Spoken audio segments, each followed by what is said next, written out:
Chaque histoire de ce podcast est une trajectoire de vie personnelle, singulière. Elle ne représente qu'elle-même, car chacun a son histoire et chacun a sa mémoire.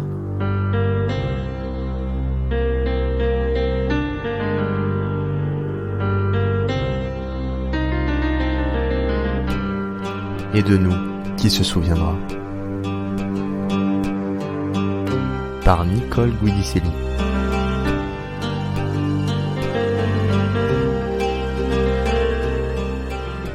Henri est un Pied-Noir né à Mostaganem, dans l'ouest algérien, département d'Oran.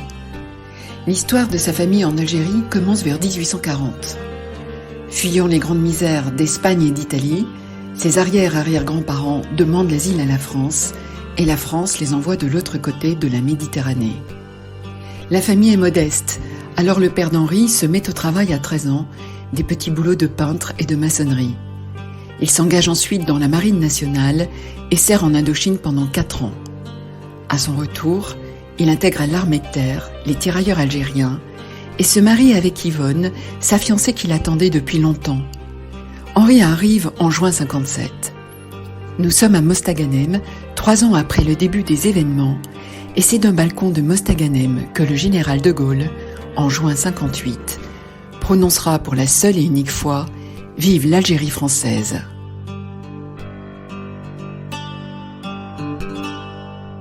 Moi, je suis né en 1957, donc j'ai pas vu la naissance de cette révolution. Je suis né en plein dans cette révolution, donc avec des méconnaissances, des incompréhensions, pas trop de questions à me poser étant petit. Mais ensuite, des choses sont apparues beaucoup plus graves à mes yeux, certainement parce que à 4-5 ans, on commence à prendre conscience de certaines choses auxquelles on ne prend pas conscience quand on a 2 ans ou 3 ans. Voilà. Que peuvent faire des enfants d'une révolution? Ils n'en ont rien à faire. Donc, on jouait, on s'amusait, ils venaient à la maison, dans la cour, derrière, où on allait jouer sur la place pas trop loin, un peu sur la surveillance de ma mère. Je n'ai pas senti d'agressivité de la part des enfants. Pas du tout.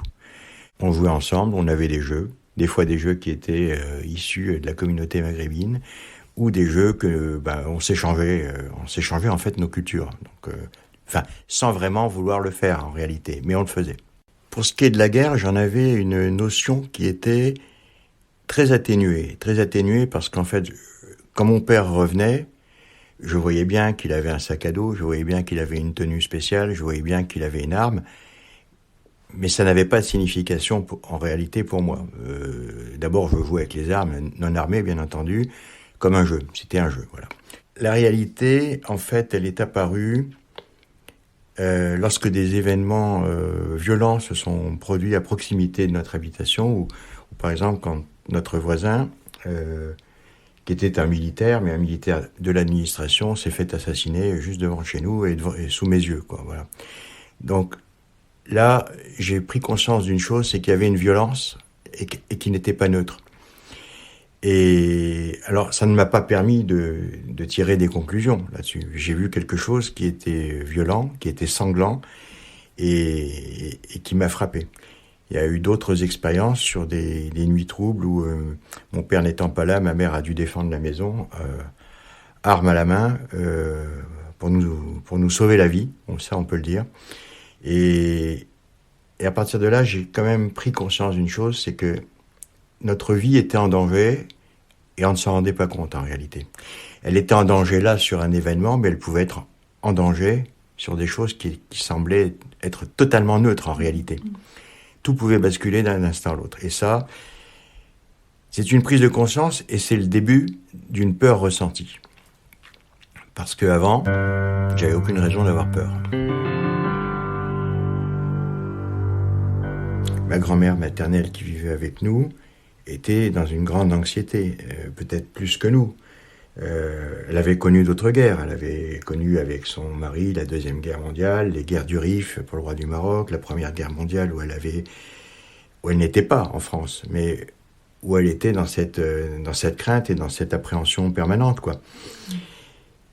Et ce sont les adultes qui ont apporté la crainte de la guerre. en fait, parce que leur discussion était plus ouverte, elle n'était plus aussi fermée qu'elle n'était auparavant. Et on entendait, et on comprenait, parce qu'on avait grandi aussi. Donc, cette peur était transmise. Donc, on avait cette peur, sans arriver à la qualifier, mais on avait cette peur malgré tout. On se méfiait de tout. Des gens se faisaient assassiner sur les marchés. On mettait des grenades peintes en rouge à la place des tomates et boum, badaboum, ça sautait. Donc la crainte pouvait être partout. Et nous, en voyant ça, on était forcément touchés par cette crainte. Apprendre à se protéger, ben c'est grâce aux parents. Parce que ma mère ne nous lâchait plus, quoi. Voilà. On ne pouvait pas être indépendant dans notre propre protection. Donc on était accompagnés sous une vigilance importante. On ne l'était pas autant que nos parents, mais nos parents l'étaient pour nous, quoi, voilà.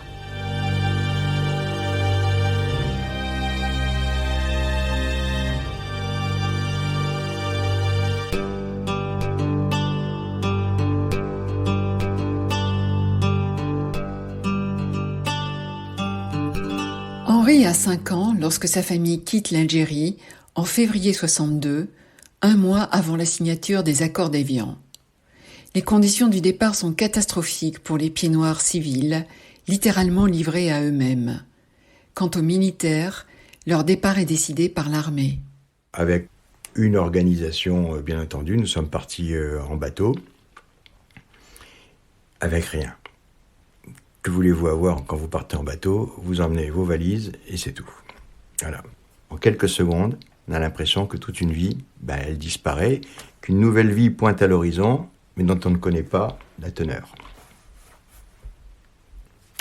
Alors, en ce qui concerne les parents, c'était un drame beaucoup plus important, puisqu'ils y étaient nés, leurs parents y étaient nés, leurs grands-parents y étaient nés, et ils avaient la maturité de cette conscience.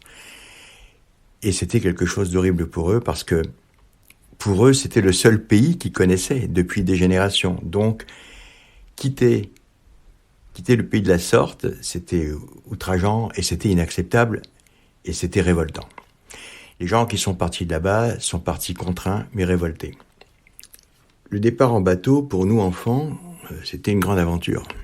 La première fois que nous prenions un bateau si grand, si important, traverser la Méditerranée, c'était quand même pas rien, même si on n'en avait pas conscience, à 5 ans.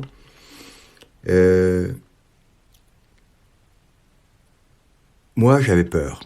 J'avais peur de ce que j'allais trouver là-bas, puisque j'allais dans un pays inconnu. Ça, on me l'avait dit, qu'on allait en France, et la France était le pays qui hébergeait le département 99. Nous étions un département de la France, donc nous appartenions à la France. Donc nous repartions en France, inconnu. Ce voyage, on a eu la chance de pouvoir le faire avec mon père, qui était militaire et qui a pu voyager avec nous.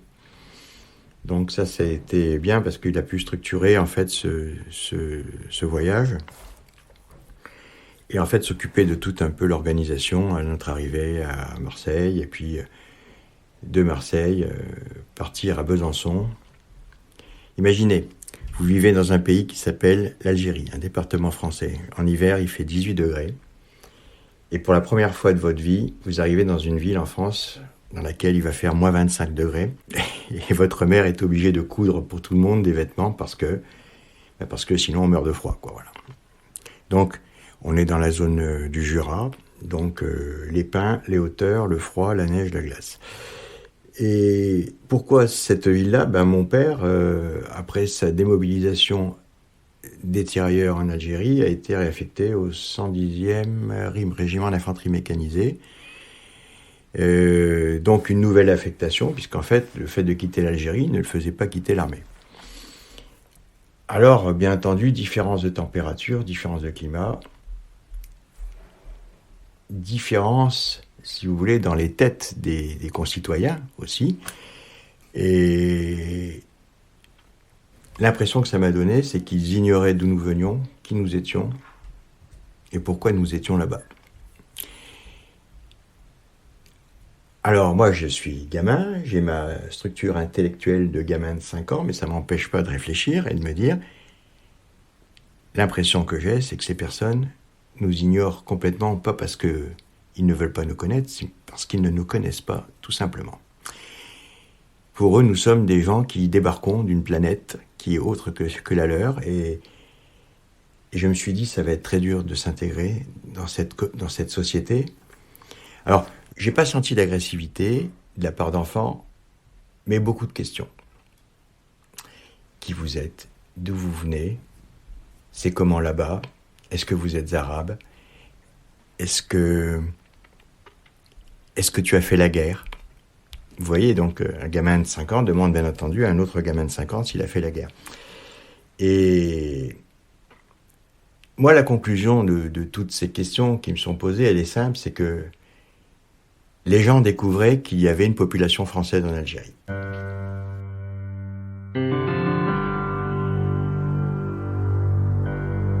Après, c'est plutôt côté de mes parents. C'est les questions que pouvaient poser des voisins qui nous regardaient comme des spécimens et qui nous mettaient sur le dos toutes les misères du monde. Parce que la vision qui était projetée en France de la population pied-noir en Algérie était que nous étions des tortionnaires et des malfaisants. Moi, je sais que non, avec le recul. Je sais que non, parce que quand on est un ouvrier, on n'a aucune puissance, aucun pouvoir. En revanche, les grands propriétaires terriens, qui ne sont rien d'autre que les grands propriétaires terriens français qui sont partis là-bas pour faire de la colonisation et de l'exploitation agricole, ont fait travailler des tas de gens, sans souvent les payer, et en les abrutissant. Donc, moi je suis pied-noir, mais conscient d'une chose, c'est qu'on a perdu l'Algérie, c'est pas de la faute des Algériens, c'est de la nôtre. On a perdu par notre faute. Par notre faute et par l'acceptation des pouvoirs que des choses comme celle de l'exploitation agricole par des grands fermiers français puissent se faire sans aucune règle en réalité. Voilà. Alors, ma famille a déjà subi un premier choc, parce que moi j'étais gamin en 58, mais il y a eu le discours du général de Gaulle. Il est très clair que l'Algérie allait être rendue. C'est certainement une bonne pensée, à mon sens. Sauf qu'on oublie à peu près 120 ans de présence, de construction, d'élaboration, de culture, et qu'il ne faut pas mettre en avant les grands fermiers qui ont provoqué la destruction de ce pays par rapport à ceux qui étaient des pauvres ouvriers émigrés comme ma famille, qui ne sont arrivés avec rien et qui sont repartis de toute manière avec rien. Donc, ça c'est ce qui peut me marquer le plus, c'est de me dire je viens d'une famille de pauvres qui n'a pas eu la possibilité de grandir. Mais c'est un peu dommage que les gens aient fait tant d'efforts pour, au bout du compte, en tirer si peu d'intérêt. Donc c'est malheureux. Voilà. L'impact de la guerre sur ma famille, mon père et ma mère ont été très marqués, et je pense que ça a été le sujet de conversation du reste de leur vie.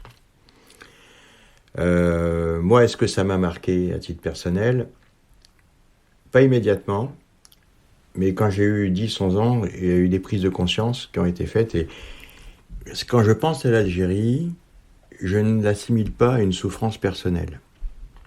Parce que j'étais trop jeune pour la ressentir. J'essaye de rester objectif. J'ai été jeune, j'ai vécu ailleurs et j'ai grandi ailleurs. En revanche, je pense à la souffrance de mes parents. Je pense à la souffrance de la famille, parce qu'ils y étaient nés et que leur famille y était née depuis plusieurs générations. Donc, imaginez, vous êtes en France, et puis on vous dit, madame, monsieur, vous prenez votre valise et vous dégagez. Il aurait fallu que les Français prennent conscience de ça pour pouvoir comprendre ce qui s'est passé chez les Pieds-Noirs qui devaient quitter l'Algérie. C'est quand même rare d'avoir un département français qui fout dehors sa population, et avec la bénédiction du Seigneur.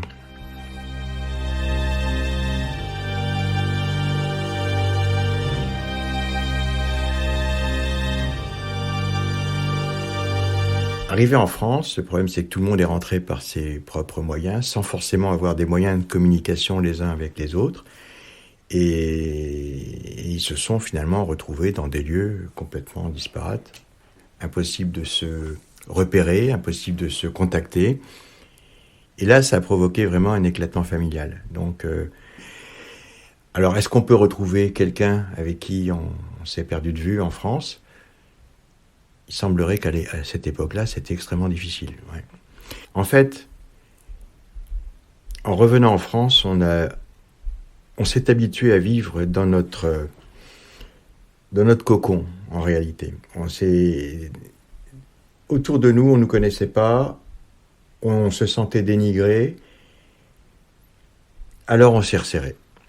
La famille s'est resserrée, et alors avec des amis autour qui se sont créés, avec difficulté mais qui se sont créés, et c'est de cette manière-là que la vie a continué en réalité. Elle a continué parce que, le cocon familial a fait que on se développe pas trop, mais suffisamment pour pouvoir être bien.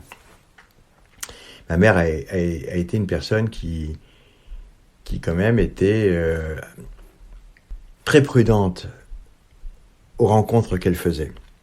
Alors, c'est pas de la terreur, c'est pas de dire attention, peut-être que par le passé. Non, c'est parce qu'en fait, on nous avait montré du doigt avec des aspects très négatifs et d'ailleurs qui ne nous concernaient pas. Et être vue de cette manière-là, ça la rendait très prudente et pas envie d'avoir de prise de bec avec qui que ce soit pour des raisons qui n'en valaient pas la peine en réalité. Et après, alors, certainement marqué par les discussions de mes parents que j'écoutais derrière une porte, mais je suis parti sur un vecteur de vengeance. C'est comme ça. On ne peut pas accepter tout ce qui nous arrive, toute cette distance provoquée par les gens qui sont censés nous accueillir. On ne leur demande pas de nous héberger, mais on nous demande de nous respecter et de tenir compte de nous. Non, tout ça, honnêtement, à mon sens, ça n'a pas eu lieu. Ça a été très distant. On a été des gênants, des gens qui gênaient. Qui gênaient parce que l'image de la colonisation nous a été jetée dessus, quoi. Voilà. Donc, moi, je me suis dit, intègre une école militaire, fais ta route et venge-toi.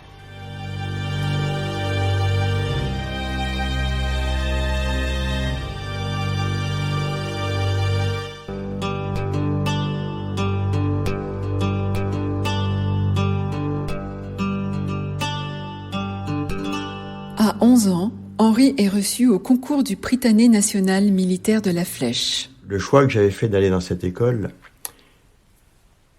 c'était le fruit d'une réflexion. La réflexion que les élèves pouvant passer les concours étaient des enfants d'officiers ou de sous-officiers, et bien entendu des gens qui avaient forcément fait le conflit algérien ou le conflit indochinois.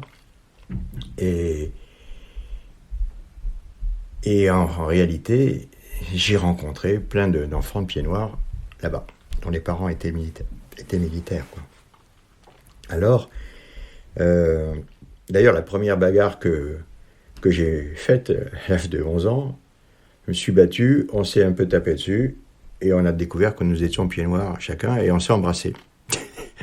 Donc, et on est restés copains très très très très longtemps. Donc, le besoin que j'avais de retrouver quelqu'un qui était, entre guillemets, de ma fratrie, il n'était pas que chez moi. Il était aussi chez les autres.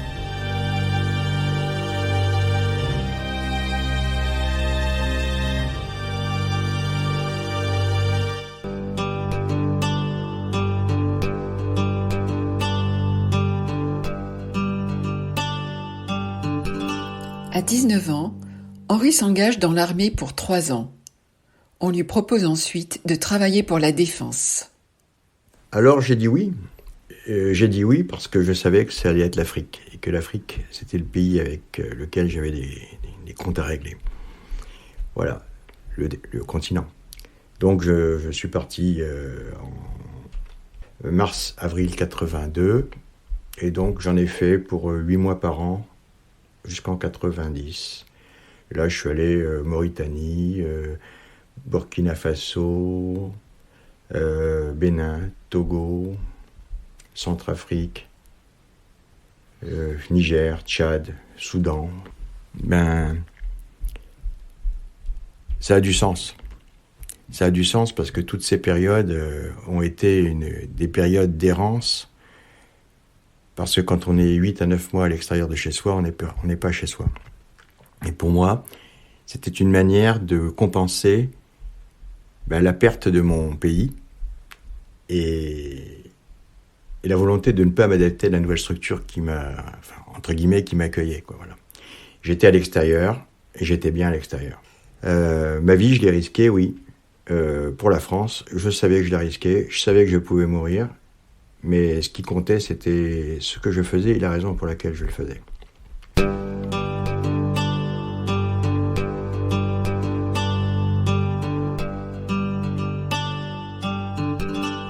Alors mes parents, bien entendu, parlaient beaucoup de l'Algérie, comme tous ces pieds noirs qui ont dû partir.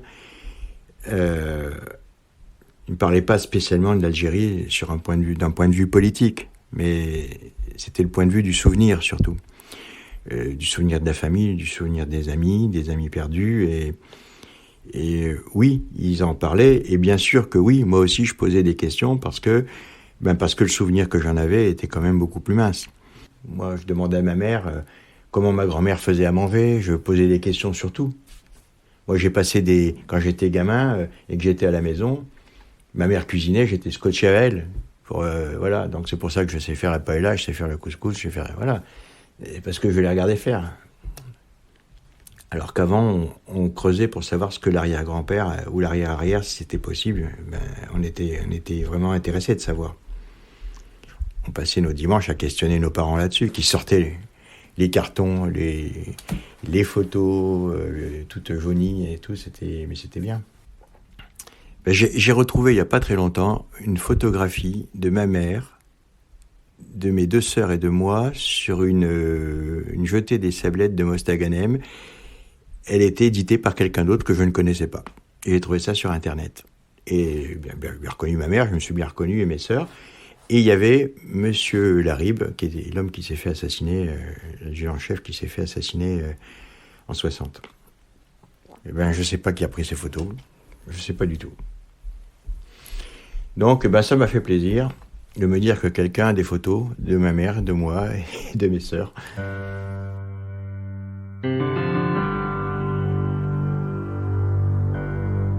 On est en train de vivre la fin d'une histoire, il faut bien se le dire. Donc on ne représente pas grand-chose à l'échelle du temps, on représente 130 ans, c'est une virgule, hein. Ça ne fait pas grand-chose, mais je pense qu'il est intéressant que cette période, elle ait toujours des relais. Il faut qu'il y ait des relais, même s'ils ne sont pas d'une importance gigantesque. On ne peut pas oublier ce qui s'est passé. On se souvient de la bataille de Crécy, je ne vois pas pourquoi on ne se souviendrait pas des 130 ans passés en Algérie par la France. Ou alors, si on l'oublie, c'est qu'il y aura une volonté qu'on l'oublie. On est en 2021, on va dire que si le dernier des Pieds Noirs a 100 ans, ça fait 1921, ça veut dire que derrière, s'il n'y a pas une attraction de la communauté Pieds Noirs pour des jeunes gens, ça mourra. Ça mourra et on nous oubliera et on disparaîtra comme beaucoup de communautés ont disparu et dont on ne parle plus. Et c'est pas grave, si ça disparaît, ça restera dans la mémoire des morts.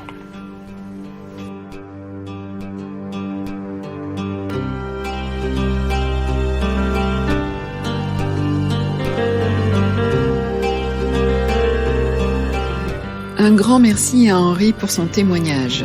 Cet épisode a été monté et mixé par Florian Lanoir. La musique est de Pascal Simoni. Et si vous aussi vous voulez témoigner et que je vienne à votre rencontre, vous pouvez m'écrire à quisesoutiendra@gmail.com. Ce podcast est dédié à mes parents ainsi qu'à tous les déracinés.